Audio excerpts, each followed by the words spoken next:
talk to candidates for office across the country about what they stand for and what they hope to do if elected in the fall. I'm John Matthews, Senior Legal Counsel at the Justice Collaborative, and we're joined today by Athena Hollins, a lawyer running for state representative for Minnesota District 66B, which includes parts of St. Paul. Athena, thank you so much for joining us. Thanks for having me. So Athena, you're a lawyer, right?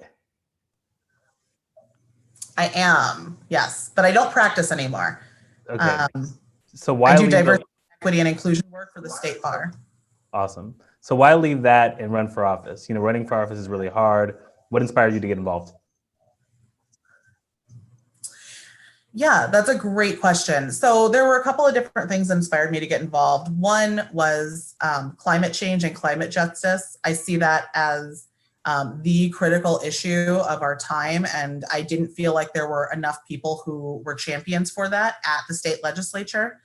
And the other one was I really felt like there was a lack of engagement from our current elected officials, especially in communities of color and lower income communities, where you really need to be present to engage those individuals because they can't come to town halls that you host in the suburbs twice a year. Like that's just not feasible. So I thought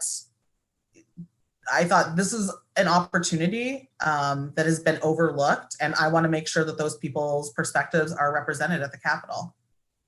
So how do you plan to be present and make sure people's perspectives and experiences are represented at the Capitol? Yeah, great question. Our district stretches from the east side of St. Paul over to Como Park area.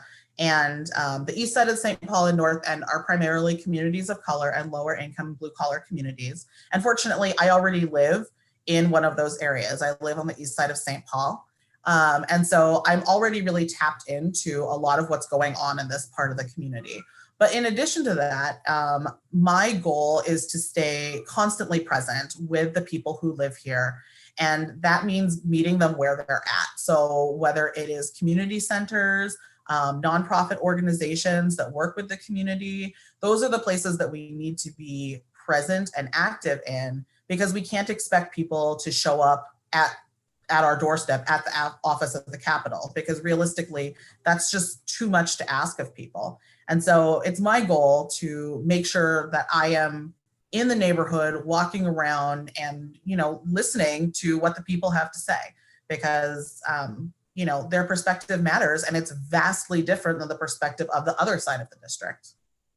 Proximity is really important. Thank you for discussing your plans for that.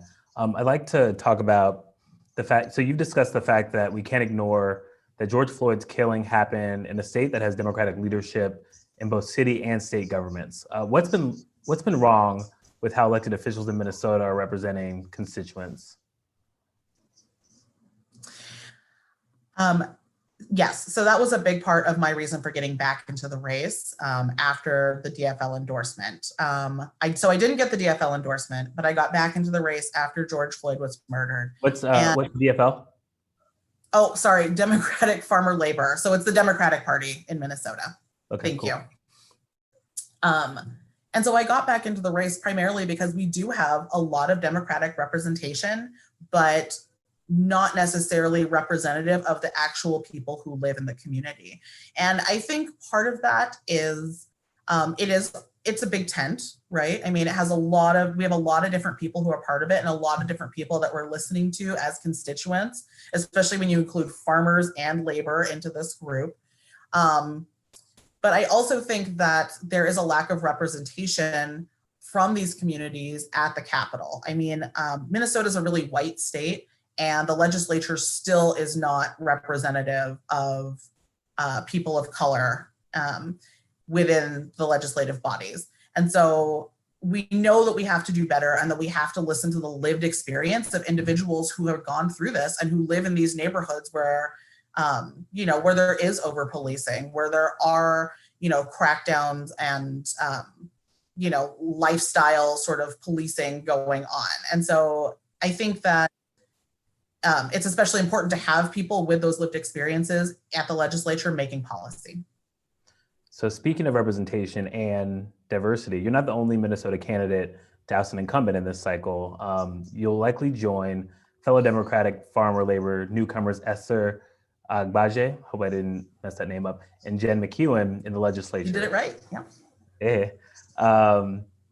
So my question is, how do you think these primary victories will influence upcoming cycles in Minnesota and policy in Minnesota? I think what we see from the successes, the victories of Esther and Jen and myself is that Minnesotans are really hungry for change and hungry for something beyond just voting the right way or keeping the status quo. Both Esther and I know ran on progressive platforms, saying that we were more progressive than the current Democratic elected official, and won overwhelmingly. And so I think what that does tell us is that individuals are really interested in a more progressive platform than what we've seen from our current elected officials. And I myself, I have to say, I was a little nervous about this as well going into the election. When I first came out, I was like, well, I think we should have a public option. And the more I talked to people were saying, no, we want universal health care. When I was door knocking pre-COVID, individuals were like, we want universal health care. We want police reform. Like, there was a hunger for this that I just don't think is being met by current elected officials in a lot of ways. People are a little timid and more comfortable staying with what has been the status quo. And, that's great. And I totally understand not wanting to push the envelope, but that's what we're here to do. And that's really what I hope we do with our policies moving forward. So let's talk about some of those issues that you mentioned. So, healthcare workers are going on strike in Minnesota as companies refuse to cover paid sick leave for frontline workers needed during the quarantine after multiple COVID exposures. A bill in the legislature would address this. What more should the legislature be doing with respect to this issue? This is a tricky issue because I don't know how much it is at the legislature that needs to be controlling this versus at, versus individual employers, especially with COVID-19 and frontline workers. But what I will say is the legislature absolutely needs to have a universal health care package that passed. And I'm really proud to have Senator John Marty, who is my senator, who has proposed this and has drafted the entire proposal. And really it gets stuck in the Senate, which is Republican controlled. But it would also provide for long-term care as well as sick and safe leave, which is important, especially when we're talking about COVID-19. You want people to be able to feel like they can take that time off or report every time they've been exposed. So many times we hear about individuals who neglect to report possible exposures because they don't want to take 2 weeks off without pay. And that's completely reasonable. But realistically, if we want to stop this virus, we're going to need to step up and make sure that those folks are protected and that they have, that they have the means to live during those 2 weeks when they are quarantining. Athena, you've also mentioned an unprecedented housing crisis in Minnesota, and we're facing a brutal winter, as we discussed a little earlier. So, what are your plans for this housing crisis? Yeah, the housing crisis is an enormous issue, and it's not something that we can solve overnight, right? Even if we had Bill Gates' money, there's no way for us to simply correct it. There's so many things that go into it. But ultimately, what we need to do is allocate more money, both from the state level and from the federal level, towards housing. We need to make sure that that housing is built with respect to the communities in which they are built. So making sure that there's housing that's available for multi-family housing, multi-generational families, and then also making sure that that housing is close to the amenities that people need, like public transit, like grocery stores, et cetera. But that's sort of the long-term thinking, right? Short-term, we absolutely need to find housing for the individuals who are in these encampments as winter approaches. And I've heard a couple of different ideas bantered around. I know there are some nonprofits that are building tiny homes to try and house people. My personal perspective is that's wonderful, but that's going to take quite a while. I would love to see greater effort put into putting these folks into the hotels that are currently going unused, because we know that there is space that's available, and that's something that the government could actually do. I know there's been trying to be public-private partnerships to make that happen that haven't gone so well, but at this point, we're talking about life and death, right? And it's something that we need to push beyond, like, can we make this amicably? No, this is something that needs to happen because we have to protect the people of this state. And the final thing that I'll say is, I know there was a study that was recently done in Vancouver, British Columbia, where they were giving people who were recently homeless a stipend of $7,500. And what they found was that they were able to get housing, they were able to get back on their feet, they reduced drug use and alcohol use, and folks found jobs. And so ultimately, I think there is something to be said with just trusting individuals to know how to spend that money and be able to find housing that meets the needs that they have. So another big issue in Minnesota has been police violence, as you know. The Minneapolis City Council, they initially passed a resolution to disband the department. Since then, some city council members have been wavering when it comes to meaningful change in the department. And so I'd like to know what you see the role of the state legislature in addressing police violence in Minnesota. Yeah, so that was the Minneapolis City Council. The St. Paul City Council hasn't voted on anything like that. When I've talked to St. Paul City Council members, they say that they do not have the votes to move forward with that. And I have to say that in some ways, our St. Paul police are at least slightly better than the Minneapolis police. As far as the state legislature, I'm fairly in favor of at least moving funding, at the very least, moving funding around to accommodate specialists who work in areas of trauma, in domestic assault, like all these different areas that really we're asking police to do, and they don't have the training or ability to take care of it. So at the very least, we need to rethink how we allocate those funds and try to get people who are professionals in these areas to work on this. I'd also love to see accountability, greater accountability from police departments. And I think that's something that we need to do at the state level, because it's too easy to leave one police department and move to another one that is 20 miles away. So we need to have statewide accountability, reporting on every sort of bad action. So not just police killings, but also any sort of, when you get beaten. I mean, often those things don't come to the public unless there's a lawsuit. And I don't think that's right, because we need to know who the people who are sworn to protect us, what they're actually doing, and how often they've had these incidents where they have behaved badly. In any other work situation, we would be expected to have those same sort of records. And the fact that they're not expected to have them is, it's not acceptable in my mind. So greater accountability and more specialists who know what they're doing in these situations that don't require lethal force. I know that when I talk to people in my neighborhood, they want to be able to call the police and feel like somebody's not going to die. That's the goal, right? We want to feel like we can call them, but right now we don't currently feel like we can, because people are worried that someone will be shot unnecessarily. And that's a terrible situation to put people in. Can you talk a little bit more about how you're thinking about budget shifts in this area? Because, we're facing potentially a depression. There's people that are cut, state, local, federal governments, there's been cuts. How are you thinking about shifting budgets and building a care economy, building a care first model when it comes to first responders? How are you thinking about that? Yeah, I love this question. And I love this question because I think people are thinking about this in a way that is very unique because we're in this COVID pandemic situation.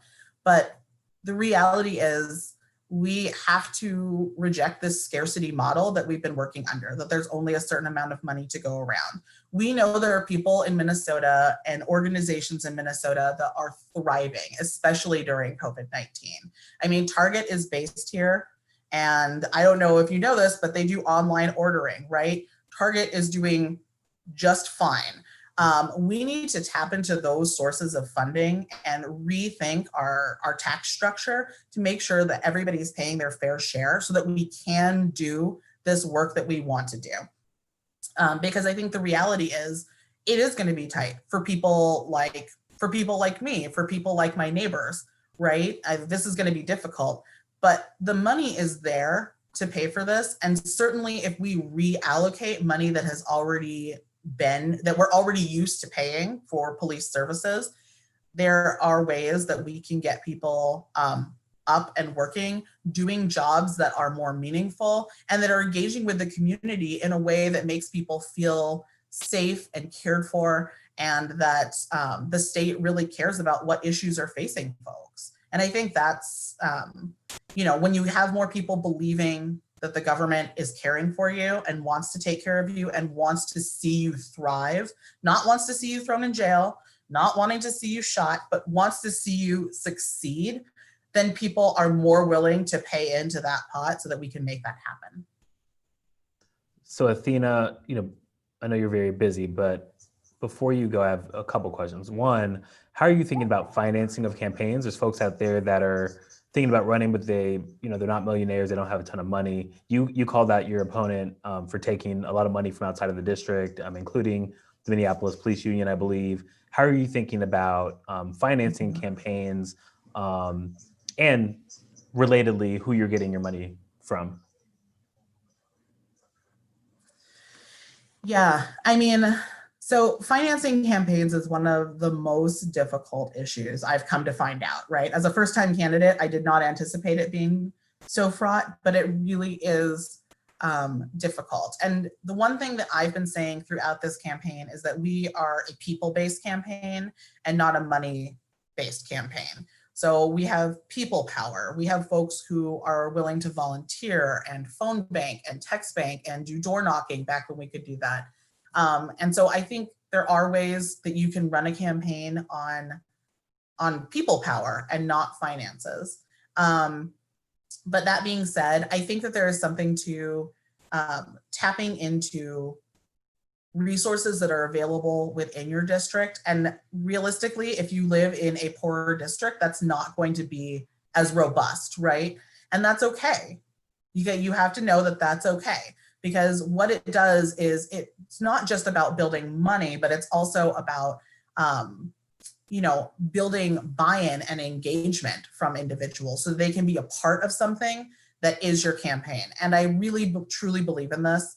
That it's important to engage with folks in that way, in that meaningful way. And then regarding organizations, I personally think it's up to an individual to make the decisions of who they will and won't take funding from. I have made a promise that I'm not taking money from lobbyists who work with, big oil. Like, that's something that's important to me because environmental justice is important to me. And so I don't want to take money like that. I also don't take money from police unions because criminal justice reform is important. And it's something that I want to be able to, keep my head high and vote with my values and not worry about, oh no, will I be able to afford to run again next year? I think honestly, that might be one of the biggest shortcomings in our political system, is this constant need to think about how am I going to succeed next time, as opposed to doing what's right now. And so it is it's a struggle. I'm not going to lie, but I think it's something that individuals need to make a decision on as they start to run, and then just stick to their guns. So Athena, I've heard that you enjoy doing artwork with your daughter. Any artwork you can share with us? So I looked around for artwork, and sadly, I do. We love painting. My daughter loves doing all kinds of art. I don't have any right now. Almost all of her art recently has been really focused on COVID-19 and people wearing masks. So she makes a lot of angry signs about how people need to mask up. And she also has made a lot of Black Lives Matter signs. So that was something that really influenced her when we had all the protests, seeing what the buildings looked like, what the people were saying, hearing the chanting. I took her to several of the protests. And that had a huge impact on her. So a lot of her artwork right now is really focused, as much as a 7-year-old can, is focused on Black Lives Matter, George Floyd, and using masks. That's awesome. Athena, I really appreciate you taking the time to join us today and sharing your story and your vision for Minnesota. And to all of our viewers out there, thank you so much for joining us. This has been our Future on the Ballot. Full episodes of The Briefing are available as a podcast on Apple Podcasts or wherever you listen to podcasts. We'll follow up on this conversation tomorrow at 11 a.m. Eastern with another Minnesota State Representative candidate who we mentioned earlier, Esther Agbaje. And we're live again today at 1 p.m. Eastern to talk with Texas congressional candidate Mike Siegel. Follow Appeal News on Facebook and The Appeal on Twitter for the latest news. Thanks so much.